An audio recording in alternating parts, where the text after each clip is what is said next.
우리에게 주시는 하나님의 말씀은 여호수아 8장 24절에서 35절입니다. 이스라엘이 자기들을 광야로 추격하던 모든 아이 주민을 들에서 죽이되 그들을 다 칼날에 엎드러지게 하여 진멸하기를 마치고 온 이스라엘이 아이로 돌아와서 칼날로 죽임에 그날에 엎드러진 아이 사람들은 남녀가 모두 12,000명이라. 아이 주민들을 진멸하여 바치기까지 여호수아가 단창을 잡아든 손을 거두지 아니하였고 오직 그 성읍의 가축과 노력한 것은 여호와께서 여호수아에게 명령하신 대로 이스라엘이 탈취하였더라. 이에 여호수아가 아이를 불살라 그것으로 영원한 무더기를 만들었더니 오늘까지 황폐하였으며 그가 또 아이 왕을 저녁 때까지 나무에 달았다가 해질 때에 명령하여 그의 시체를 나무에서 내려 그 성문 어귀에 던지고 그 위에 돌로 큰 무더기를 쌓았더니 그것이 오늘까지 있더라. 그때 여호수아가 이스라엘의 하나님 여호와를 위하여 에발산에 한 제단을 쌓았으니 이는 여호와의 종 모세가 이스라엘 자손에게 명령한 것과 모세의 율법책에 기록된 대로 쇠의 연장으로 다듬지 아니한 새 돌로 만든 제단이라. 무리가 여호와께 번제물과 화목제물을 그 위에 드렸으며 여호수아가 거기서 모세가 기록한 율법을 이스라엘 자손의 목전에서 그 돌에 기록하매 온 이스라엘과 그 장로들과 관리들과 재판장들과 본토인뿐 아니라 이방인까지 여호와의 언약궤를 맨 레위 사람 제사장들 앞에서 궤의 좌우에 서되 절반은 그리심산 앞에 절반은 에발산 앞에 섰으니 이는 전에 여호와의 종 모세가 이스라엘 백성에게 축복하라고 명령한 대로 함이라. 그 후에 여호수아가 율법책에 기록된 모든 것대로 축복과 저주하는 율법의 모든 말씀을 낭독하였으니 모세가 명령한 것은 여호수아가 이스라엘 온 회중과 여자들과 아이와 그들 중에 동행하는 거류민들 앞에서 낭독하지 아니한 말이 하나도 없었더라. 아멘.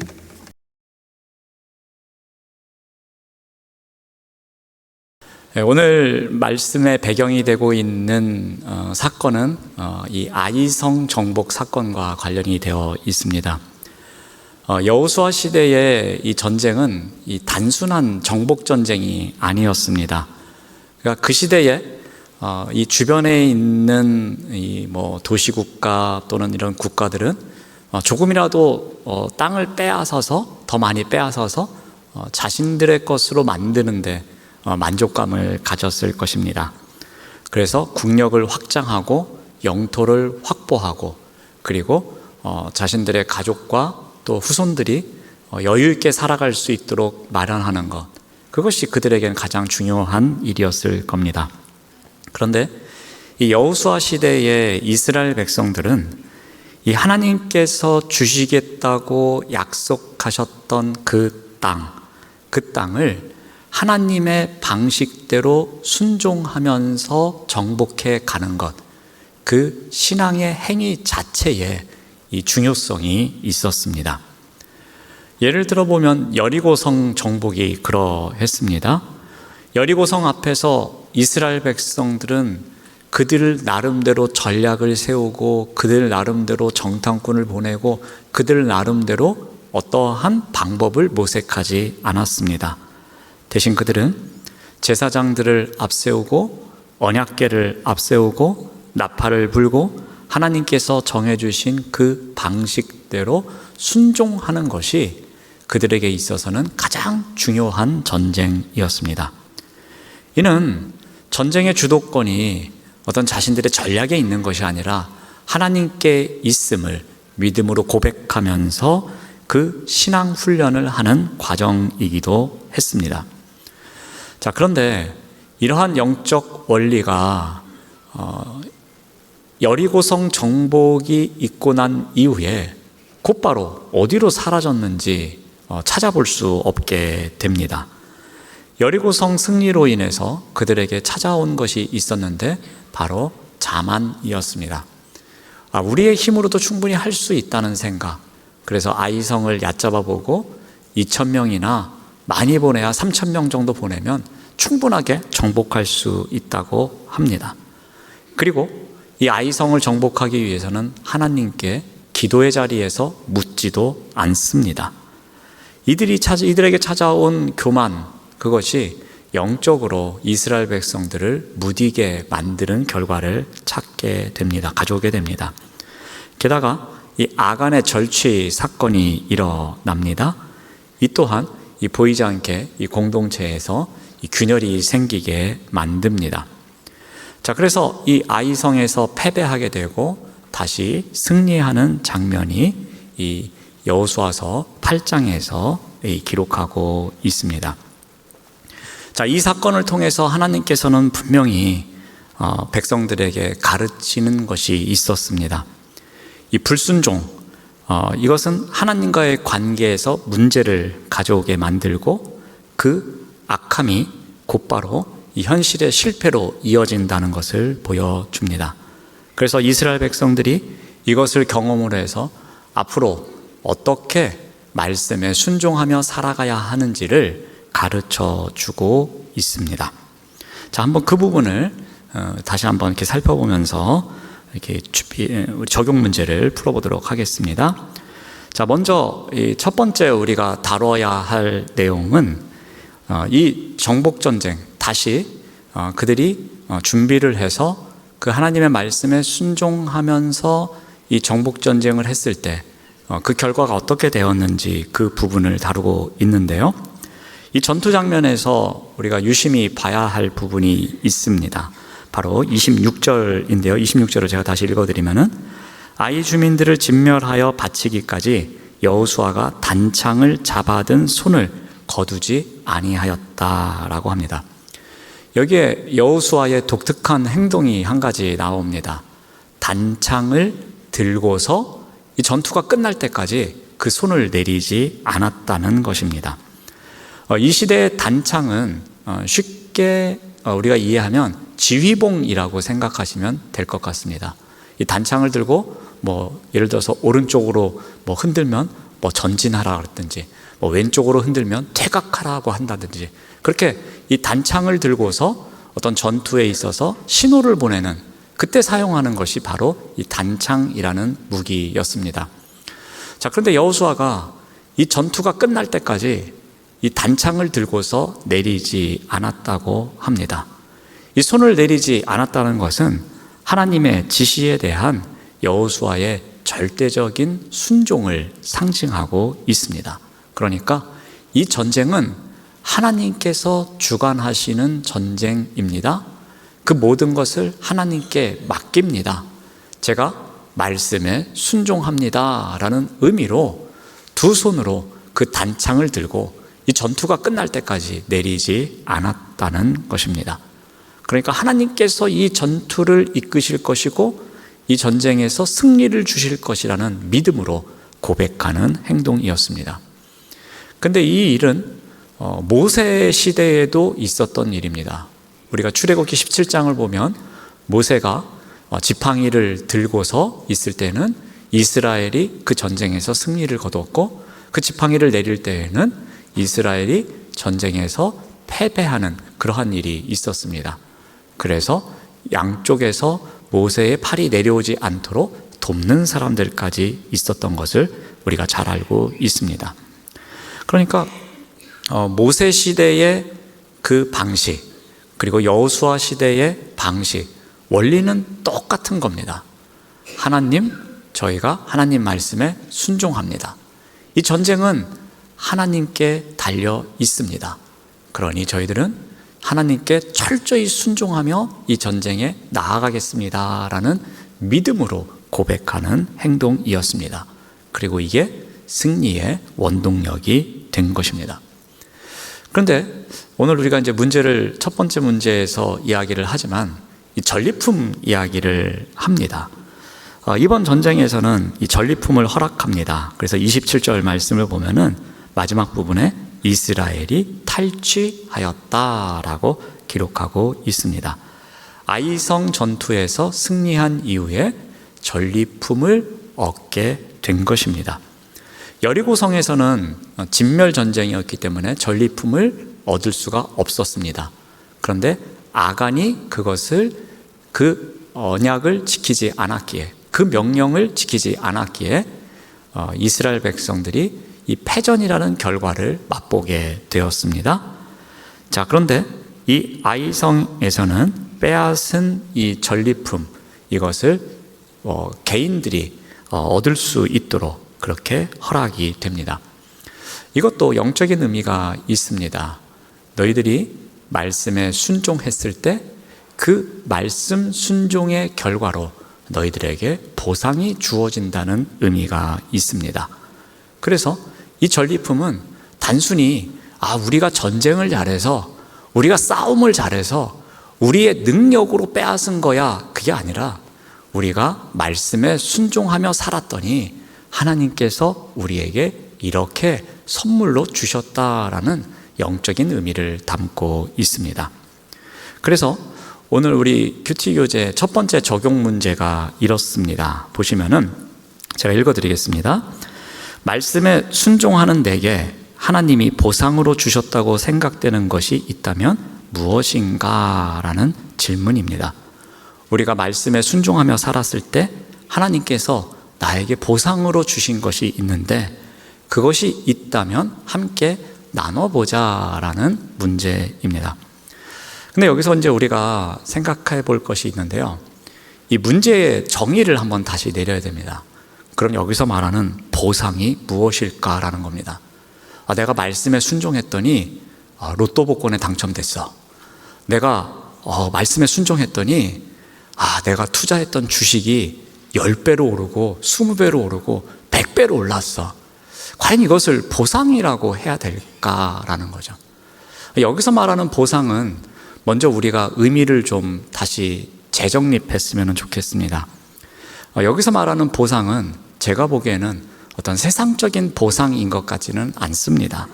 이 보상은 우리가 그리스도인으로 살아가는 가운데 관계적이고 내면적이고 그리고 영적 열매가 아닐까 생각을 해봅니다.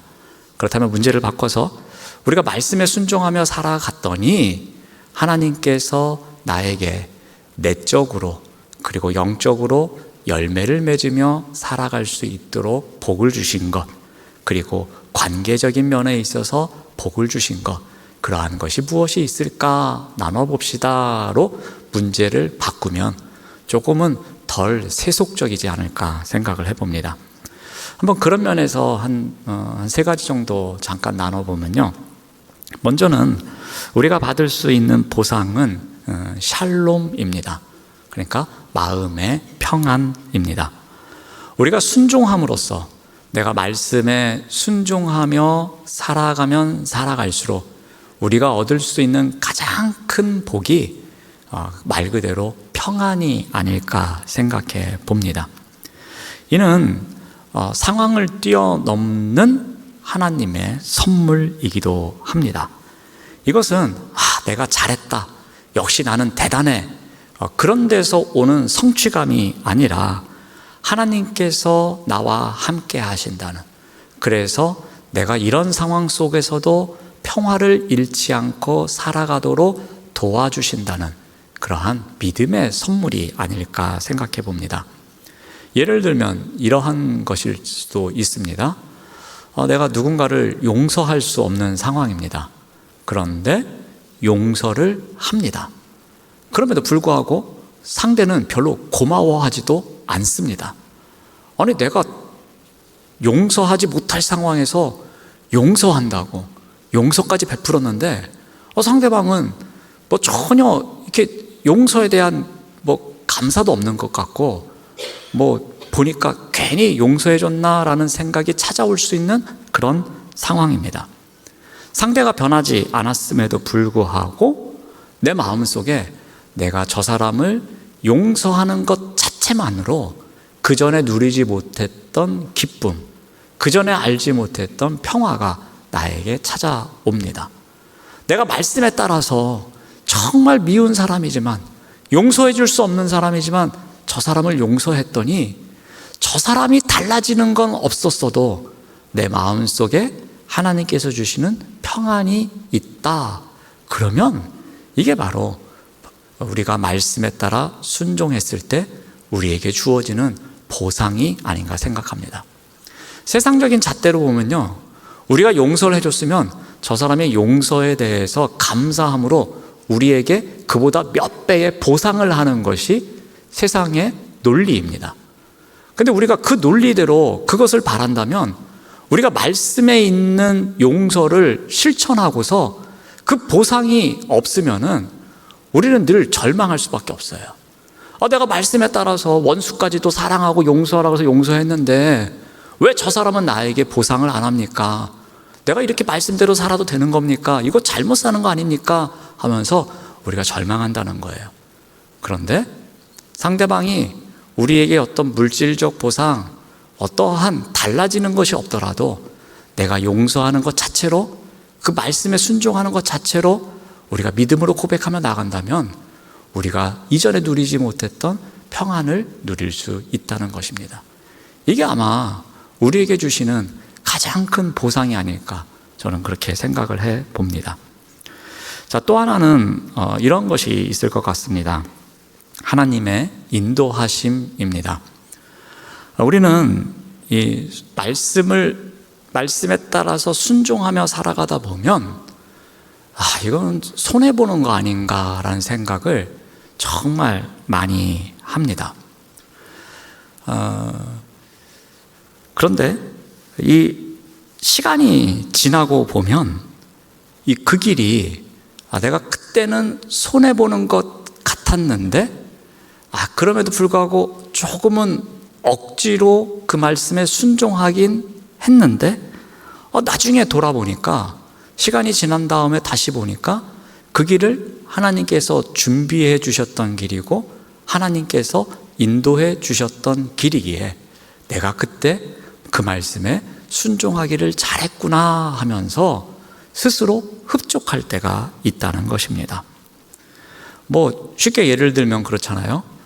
내가 어떤 하는 일에 있어서 요거 조금만 거짓말 섞으면은 내가 큰 이익을 얻을 수 있었는데 그냥 정직하게 말씀에 따라서 내가 그 일을 했더니 그때는 조금 손해본 것 같았지만 시간이 지난 다음에 그때의 일을 돌아보니까 오히려 내가 정직하게 그 말씀에 따라 순종했던 것이 나에게는 더 큰 복이었노라고. 그것이 오히려 자녀들이 나를 인정해주고 이웃이 나의 정직함에 대해서 박수를 보내줄 수 있는 그러한 기회가 되기도 한다는 것을 우리가 경험할 때가 있습니다. 그러니까 오히려 내가 어떠한 금전적인 이익에서는 조금은 손해를 봤지만 사람들에게 믿음을 얻고 신뢰를 얻을 수 있는 더 큰 복을 얻을 수 있는 기회가 생겼다는 것을 우리가 보게 됩니다. 조금은 느린 것 같지만, 조금은 너무 우직한 삶인 것 같지만 오히려 그 말씀에 따라서 살았던 그 삶이 시간이 지나고 나면은 이래서 하나님께서 나를 이렇게 이끌어 주셨구나 하면서 우리가 감사 고백할 때가 더 많다는 것입니다. 이것이 어떻게 보면 우리가 말씀에 순종하며 살아갈 때 우리에게 주어지는 보상이 아닌가 생각해 봅니다. 또 하나는 관계 속에서 임하는 은혜도 있습니다. 여러분, 말씀에 따라서 우리가 살아가는 것, 말씀 중심으로 살아가는 것은 나만 바뀌는 것으로 생각합니다. 내가 말씀에 따라 살아가면 나만 괜찮아지면 되는 거지라고 생각할 때 있는데요, 우리가 말씀에 따라서 순종하며 살아가다 보면 이 관계에 있어서도 엄청난 복을 누리게 됩니다.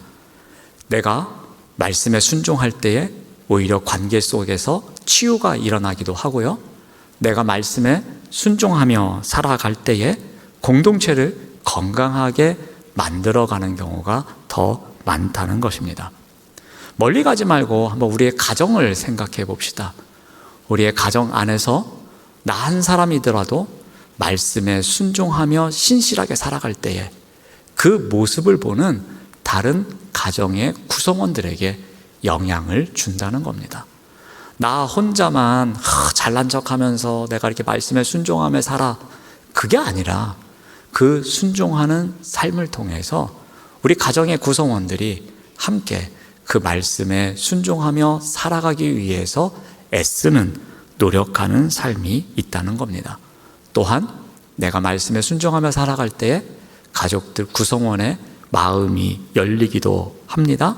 그리고 내가 말씀에 순종하며 살아갈 때에 오히려 가족 구성원 간에 대화의 장이 열리는 법이 더 많은 법입니다. 제가 제 개인적인 이야기를 하나 하면요, 제가 이제 이렇게 딸 이야기를 하다 보면 주변에 있는 사람들이 목사님은 딸하고 이야기를 많이 하시는가 봐요 라고 질문을 합니다. 근데 우리 비밀 없이 거의 모든 이야기를 많이 나눕니다. 근데 그렇게 된 계기가 무엇이었냐면은 이제 사춘기가 시작될 때 막 학교도 가기 싫다 그러고 뭐 좀 교회도 가기 싫다 그러고 그런 사춘기가 왔을 때에 우리가 어떻게 할까 고민하다가 거의 시간이 되는 날이면 아이 뭐 학원에서 온다든지 뭐 학교에서 온다든지 그래서 이렇게 가족이 모이는 수 있는 시간이 되면 이렇게 과일 같은 걸 깎아놓고 또는 이렇게 차 한 잔씩 준비하고 10분이든 15분이든 함께 그것을 먹으면서 그날 있었던 이야기를 잠깐씩 나눕니다. 그래서 세 사람이 하루 있었던 감사 제목 한두 가지, 그리고 아쉬웠던 것 한두 가지를 나누고 그것을 위해서 세 사람이 같이 기도해 주는 시간을 가졌습니다. 어떻게 보면은 사춘기가 그 시간과 함께 했어요. 그런데 그 시간을 가지면서 계속해서 오늘은 어떠한 일이 있었고 며칠 전에 아빠가 나한테 이런 말 했는데 그 말 때문에 자기가 굉장히 서운했고 그랬는데 그래서 그런 자리에서 미안하다 이야기도 하고 그 아픔에 대해서 아빠가 조심할게 그러면서 그런 이야기들을 주고받고 그것을 위해서 서로 기도해 주는 가운데 대화의 장이 열리고 또 서로에게 비밀이 없는 그러한 삶을 살아가게 되었습니다. 그러니까 우리가 말씀 앞에서 순종할 때에 오히려 가족 간에 이 마음이 더 열리는 것을 저도 경험해 봤고 또 주변에 있는 많은 사람들에게 소개해서 그분들 또한 그러한 경험을 하게 되는 것을 보게 됩니다. 우리가 말씀에 순종하며 살아갈 때 그 보상, 세상적인 기준으로 접근하면은 우리는 넘어질 수밖에 없습니다. 하지만 하나님께서 우리에게 주시는 참된 평안, 그리고 하나님께서 인도해 주시는 그 길, 그리고 우리 주변에 있는 사람들과의 관계, 그러한 부분에 있어서 우리가 더 큰 복을 누릴 수 있음을 기억하시면 좋을 것 같습니다. 자, 두 번째 테마로 넘어가겠습니다. 이제 아이성 전투에서 승리를 하고 그 이후의 이야기를 다룹니다. 자, 그 이후의 이야기는 어떠한 내용인가 한번 보면요, 8장 29절에는 이러한 이야기가 나옵니다. 그가 또 아이 왕을 저녁 때까지 나무에 달았다가 해질 때에 명령하여 그의 시체를 나무에서 내려 그 성문 어귀에 던지고 그 위에 돌로 큰 무더기를 쌓았더니 그것이 오늘까지 있더라 라고 합니다. 조금은 잔인한 이야기가 나옵니다. 왕을 나무에 매달고 그리고 또 성문 어귀에 던지고 또 이렇게 무덤 만드는 이야기가 나옵니다. 근데 이것은 신명기 율법에 나오는 이야기입니다. 그러니까 이들이 전쟁을 승리한 이후에 철저히 율법에 따라서 그 이후 삶을 살아가는 모습을 보여줍니다. 그러니까 이 부분까지도 온전하게 순종하는 모습을 보여줍니다. 지금 이스라엘 백성들은 말씀에 대해서 불순종한 것 때문에 혹독한 결과를 치렀습니다. 그러니까 그 다음에 자신들이 재정비를 하고 말씀에 따라서 철저히 순종했더니 승리를 거뒀습니다. 그 승리 이후에 무엇을 합니까? 우리가 말씀에 순종했더니 역시 하나님께서 우리에게를 인도해 주시는구나. 그러면 우리가 더욱더 말씀에 철저히 순종해야겠다. 온전히 순종하자 하면서 한 첫 번째 행동이 바로 29절에 나오는 내용입니다. 자, 두 번째 행동이 무엇이냐면요, 에발산에 제단을 쌓고 번제와 화목제를 드립니다. 그 내용이 31절에 나옵니다.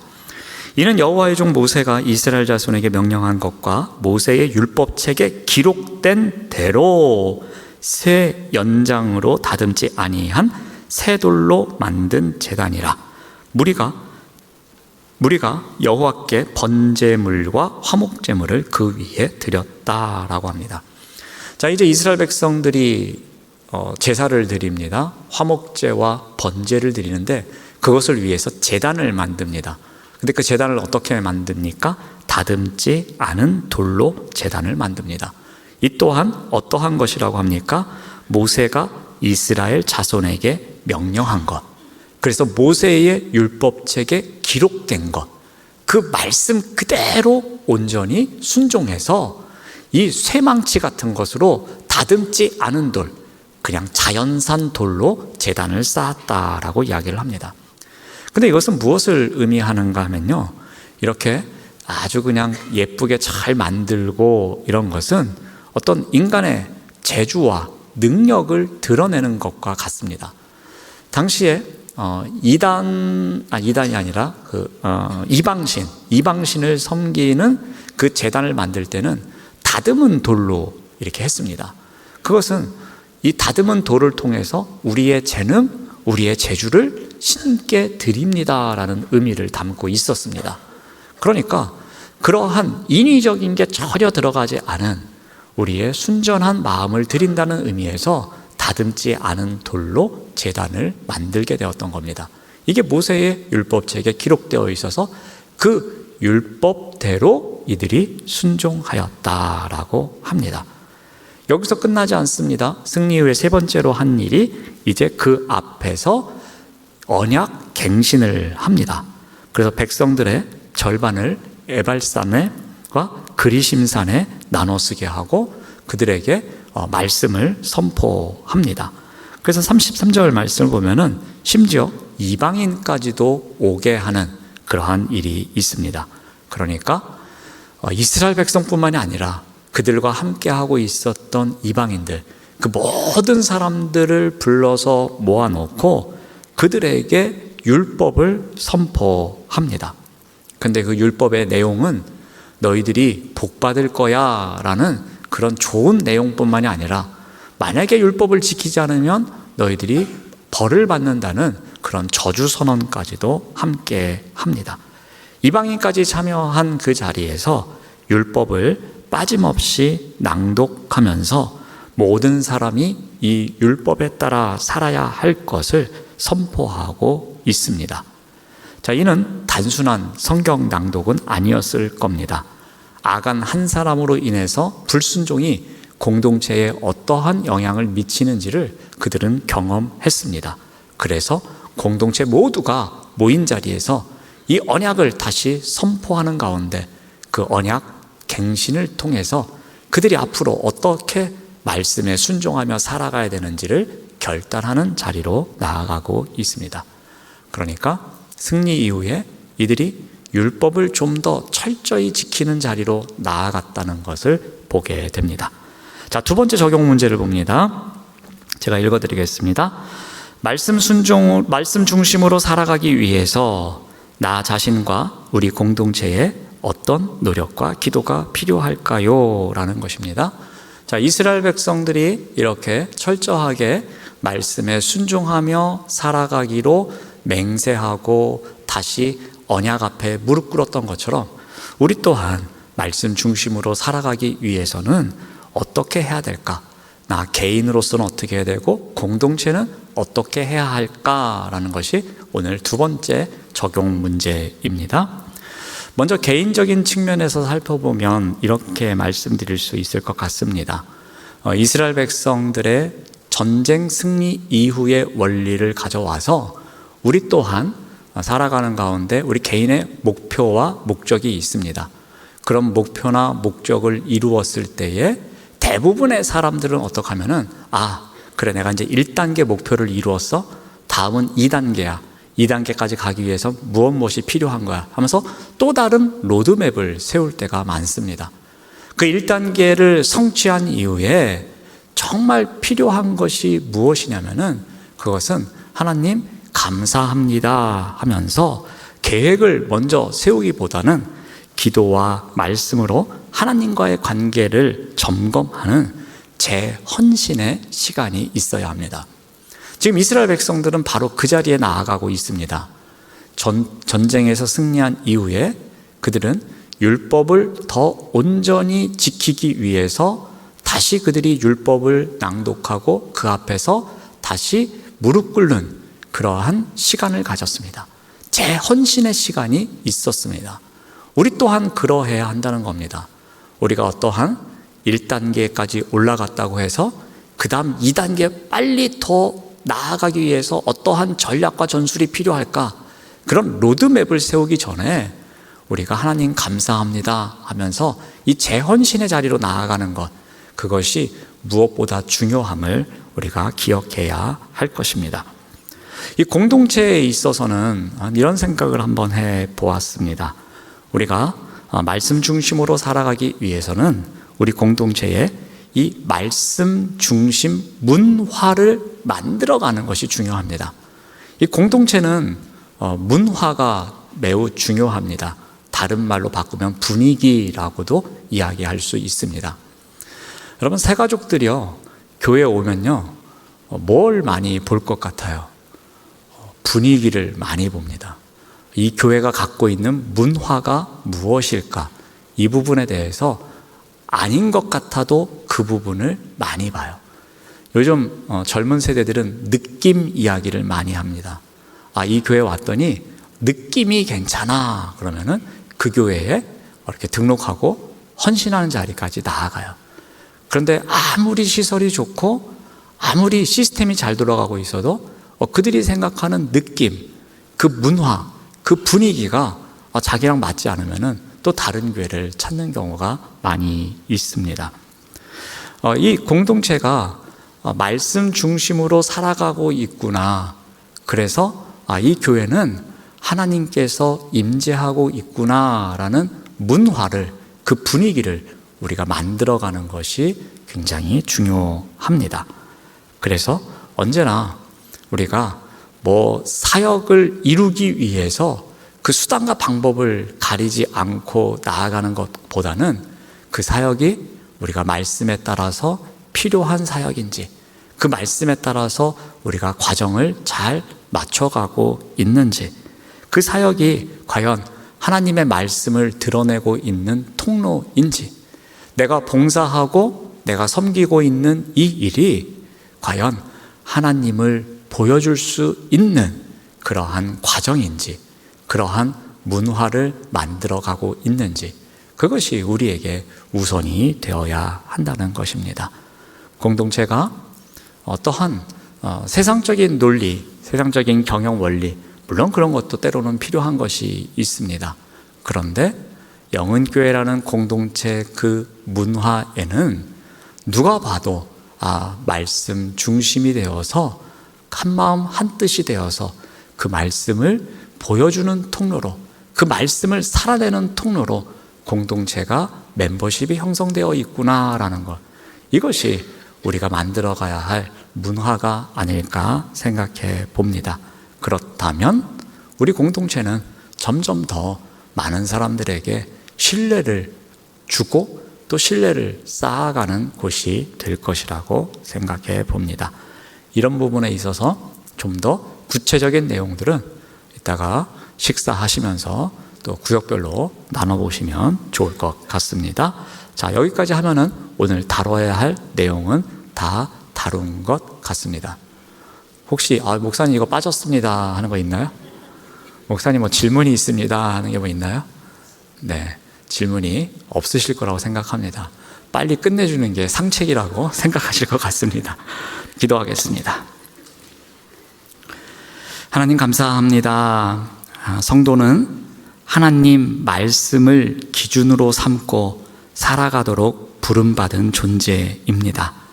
우리가 이러한 정체성을 갖고 말씀으로 돌아가 하나님이 말씀하시는 것을 듣고 행함으로 우리가 좋은 문화를 만들어가는 우리 모든 구역 식구들 될 수 있도록 인도하여 주시옵소서. 예수님의 이름으로 기도드립니다. 아멘.